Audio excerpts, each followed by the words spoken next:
السلام علیکم۔ آج جمعہ ہے، مارچ کی 19 تاریخ۔ پاکستان میں اس وقت شام کے 7، بھارت میں 7:30، اور یہاں ہمارے اسٹوڈیوز کی گھڑیوں میں صبح کے 10 بج رہے ہیں۔ وائس آف امریکہ واشنگٹن کی اردو سروس سے میں ہوں خالد حمید، خبروں کے ایک بلیٹن کے ساتھ۔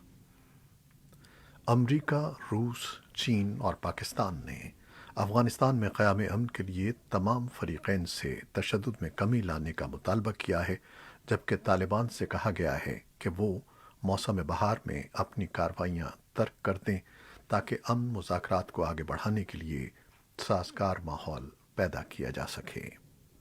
پاکستان کے وزیر خارجہ شاہ محمود قریشی نے اقوام متحدہ کے سیکرٹری جنرل سے رابطہ کیا ہے، جس میں ان کا کہنا ہے کہ افغانستان کے لیے نئے آئین پر اتفاق اور انتخابات منعقد ہونے تک ایک عبوری حکومت بنائی جائے اور اسے امن عمل کے خراب کرنے والوں سے محفوظ رکھا جائے۔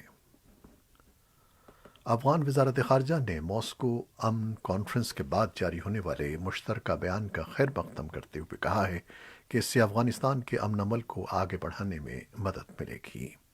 آج جمعے کے روز جاری ہونے والے ایک بیان میں وزارت خارجہ کا کہنا تھا کہ اس مشترکہ بیان میں افغان عوام کے حقوق کے تحفظ کو یقینی بنانا ایک خوش آئند اقدام ہے۔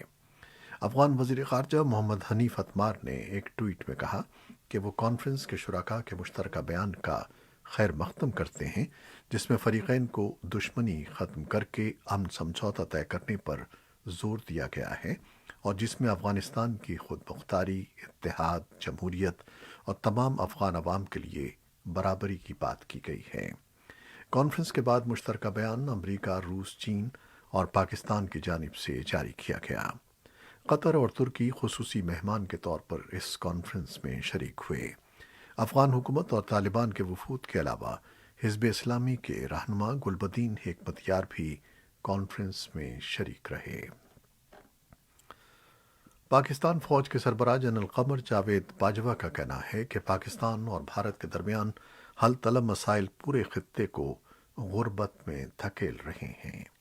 پاکستان اپنے جارح پڑوسی سے سیکیورٹی چیلنجز کے باوجود ہتھیاروں کی دوڑ میں شامل نہیں ہوا۔ جمعرات کو اسلام آباد میں منعقدہ نیشنل سیکیورٹی ڈائیلاگ سے خطاب کرتے ہوئے آرمی چیف نے کہا کہ سیکیورٹی اخراجات بڑھانے کے لیے انسانی ترقی کی قربانی دینا پڑتی ہے۔ انہوں نے کہا کہ وقت آ گیا ہے کہ ماضی کو پیچھے چھوڑ کر آگے بڑھا جائے۔ آرمی چیف نے کہا کہ نیشنل سیکیورٹی صرف اندرونی اور بیرونی خطرات کا مقابلہ کرنا نہیں ہے، بلکہ اس کا مقصد وقت کے ساتھ مختلف محرکات کا مقابلہ کرنا ہے۔ لہذا نیشنل سیکیورٹی ڈائیلاگ وقت کی اہم ضرورت ہے۔ قومی سلامتی پر بات کرتے ہوئے آرمی چیف نے کہا کہ اسے یقینی بنانا صرف فوج کا کام نہیں ہے، یہ کثیر الجہتی عمل ہے اور اس میں قوم کا بھی اہم کردار ہے۔ ان کا کہنا تھا کہ موجودہ حالات میں پاکستان کو کئی چیلنجز کا سامنا ہے۔ ان چیلنجز سے نمٹنے کے لیے علاقائی اور عالمی تعاون کی ضرورت ہے۔ امریکہ کے وزیر دفاع لائٹ جے آسٹن اس وقت بھارت کے 3 روزہ دورے پر ہیں۔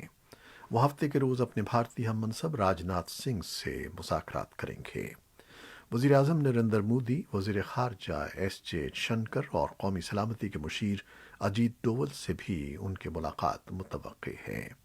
خیال کیا جاتا ہے کہ اس دورے میں وہ بھارت امریکہ اسٹریٹجک رشتوں کو آگے بڑھانے کے علاوہ انڈو پیسیفک صورتحال، چین کی بڑھتی ہوئی سرگرمیوں اور افغان امن عمل کے موضوعات پر بھی تبادلہ خیال کریں گے۔ امریکی ایوان نے خوابوں کی تعمیر کی تلاش میں آئے نوجوانوں اور ان دیگر تارکین وطن کے لیے امریکی شہریت کا دروازہ کھولنے کے لیے ووٹ دیا ہے، جو اپنے ملکوں میں جنگ یا قدرتی آفات سے بھاگ کر یہاں پہنچے ہیں۔ جمعرات کو ہونے والی ووٹنگ اس سال امیگریشن کے سلسلے میں ڈیموکریٹس کی پہلی فتح ہے۔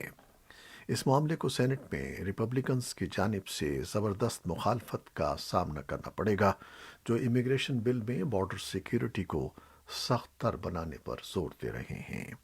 یہ بل تقریباً ان 20 لاکھ خواب دیکھنے والوں کو قانونی حیثیت فراہم کرتا ہے جنہیں بچپن میں غیر قانونی طور پر امریکہ لایا گیا تھا اور اب وہ ڈریمرز کہلاتے ہیں، اور دوسرا بل کھیتی باڑی کرنے والے 10 لاکھ امیگرنٹس کو قانونی حیثیت فراہم کرتا ہے۔ اگر صدر کے دستخطوں سے American dream and promise act قانون کا حصہ بن جاتا ہے تو اس سے اوباما دور کے ڈاکا پروگرام کے تحت بچپن میں والدین کے ساتھ امریکہ میں داخل ہونے والوں اور 18 سال کی عمر سے پہلے غیر قانونی طور پر امریکہ میں داخل ہونے والے افراد 10 سال کے لیے مشروط مستقل سکونت کے لیے درخواست دینے کے اہل ہو جائیں گے۔ البتہ ان کے لیے شرائط کو پورا کرنا ضروری ہوگا۔ اس پروگرام کے تحت وہ لوگ اہل ہوں گے جنہوں نے کالج ڈگری حاصل کر رکھی ہے، یا وہ 2 سال کے بیچلر پروگرام میں اپنا اندراج کرا چکے ہیں، یا پھر انہوں نے کم از کم 2 سال کے لیے امریکہ کی فوج میں خدمات انجام دی ہوں اور انہوں نے 3 سال کے لیے امریکہ میں کام کیا ہو۔ امریکی صدر جو بائیڈن اور نائب صدر کمالا ہیرس آج جمعے کے روز جنوبی ریاست جارجیا پہنچ رہے ہیں، جہاں کووڈ-19 وبا میں تیزی دیکھی گئی ہے اور جہاں ایک مساج پارلر میں فائرنگ کا واقعہ پیش آیا ہے۔ امریکی صدر بائیڈن اور نائب صدر ہیرس جارجیا میں ایشیائی امریکیوں کے لیڈروں سے ملاقات کریں گے اور ان سے فائرنگ کے اس واقعے کے حوالے سے بات چیت کریں گے، جس میں ایشیائی امریکی شہریوں کو نشانہ بنایا گیا ہے۔ جارجیا کے حکام نے فی الحال فائرنگ کے اس واقعے کو نفرت پر مبنی جرم قرار نہیں دیا ہے، کیونکہ اس حملے کے مشتبہ شخص نے بیان دیا ہے کہ فائرنگ کا یہ واقعہ جنسی مسائل کا نتیجہ ہے۔ صدر اور نائب صدر کووڈ-19 کنٹرول سینٹر کا بھی دورہ کریں گے اور وہاں طبی حکام سے کورونا وائرس کے پھیلاؤ روکنے کے اقدامات سے متعلق تبادلہ خیال کریں گے۔ وائٹ ہاؤس کے ترجمان جین ساکی نے جمعرات کو پریس بریفنگ کے دوران صدر بائیڈن اور صدر پوٹن کے درمیان سخت بیانات کے تبادلے پر بات کرتے ہوئے کہا کہ امریکی صدر نے ایک ٹی وی انٹرویو کے دوران ایک براہ راست پوچھے گئے سوال کا براہ راست جواب دیا تھا اور انہیں اس پر کوئی افسوس نہیں ہے۔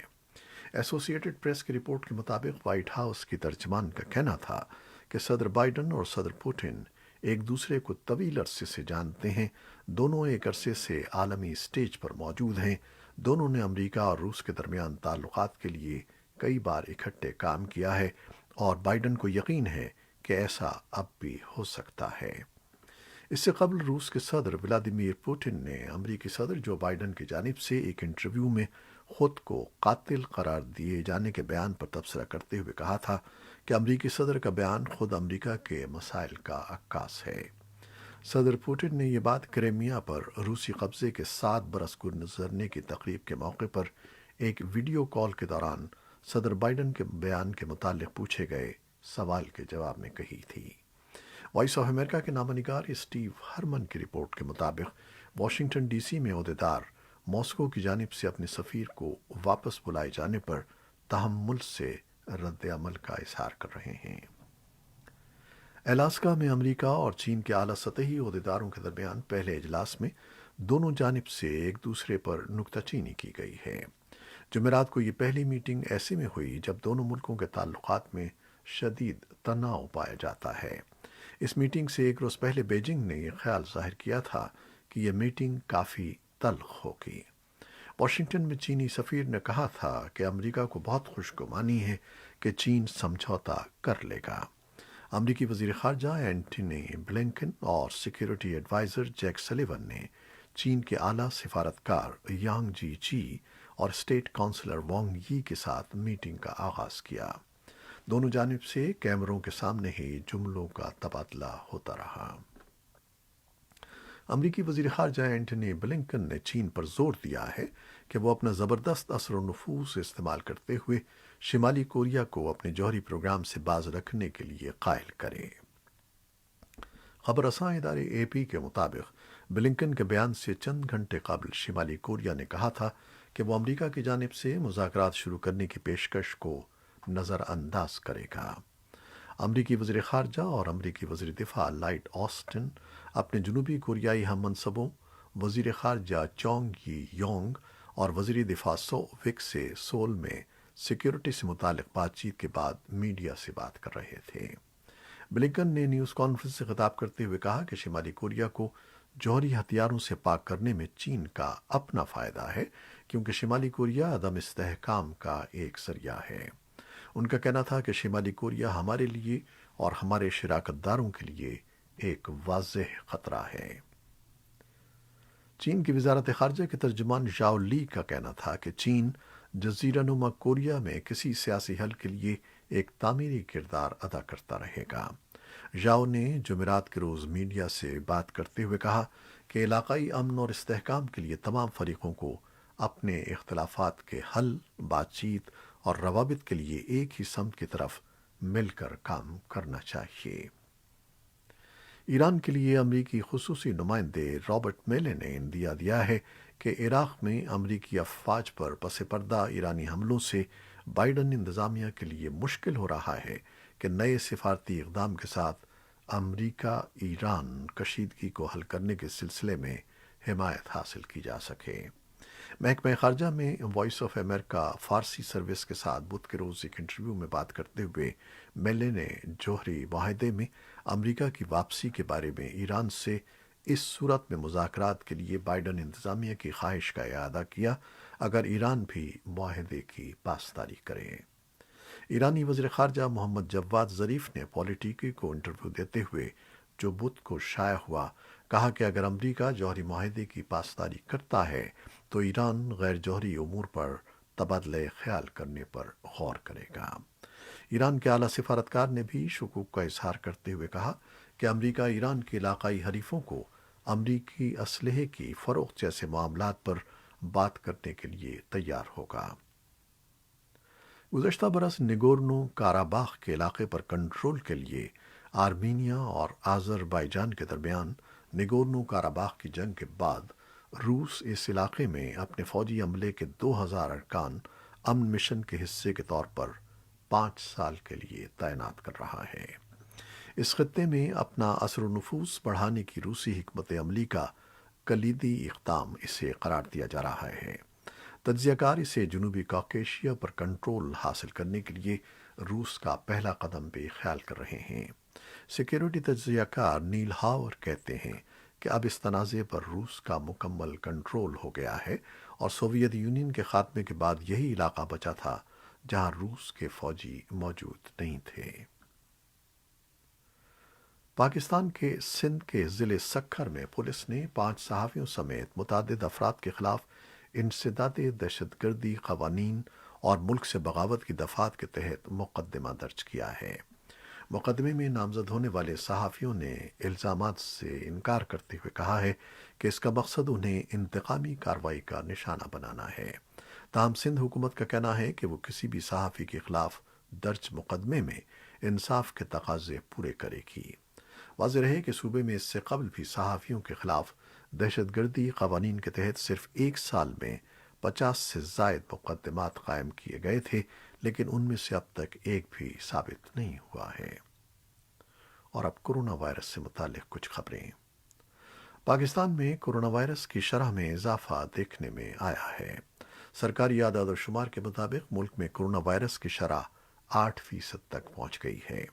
این سی او سی کے مطابق پاکستان بھر میں 40 افراد اس موذی مرض کے باعث انتقال کر گئے ہیں۔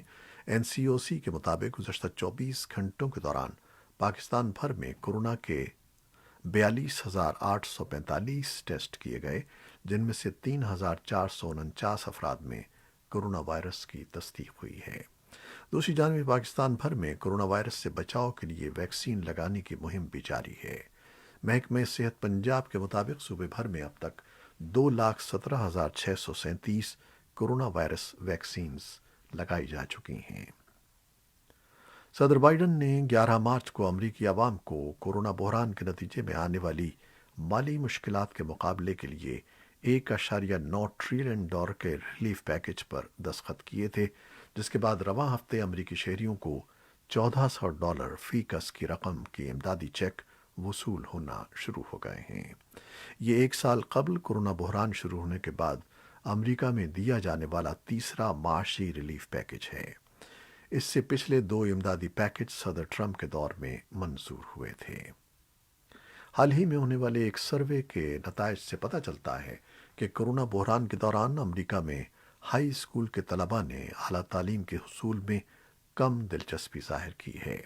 ایک سال تک جہاں اسکولوں کی بندش سیاسی صورتحال اور نسل پرستی پر مبنی واقعات سے امریکی معاشرے میں موجود تفریق نمایاں ہوئی، وہاں اعلیٰ تعلیم کے مہنگے اخراجات بھی ان وجوہات میں شامل ہیں جو طلباء میں اعلیٰ تعلیم حاصل کرنے کے شوق میں کمی کا باعث بنے۔ یہ تھیں وہ خبریں جو فیس بک لائیو پر ہم نے آپ کے لیے پیش کی۔ ہماری ویب سائٹ اور یوٹیوب پر یہ بلیٹن پوسٹ کر دیا جاتا ہے، جسے آپ بعد میں بھی دیکھ سکتے ہیں۔ خالد حمید کو اب اجازت دیجیے گا۔ اللہ حافظ۔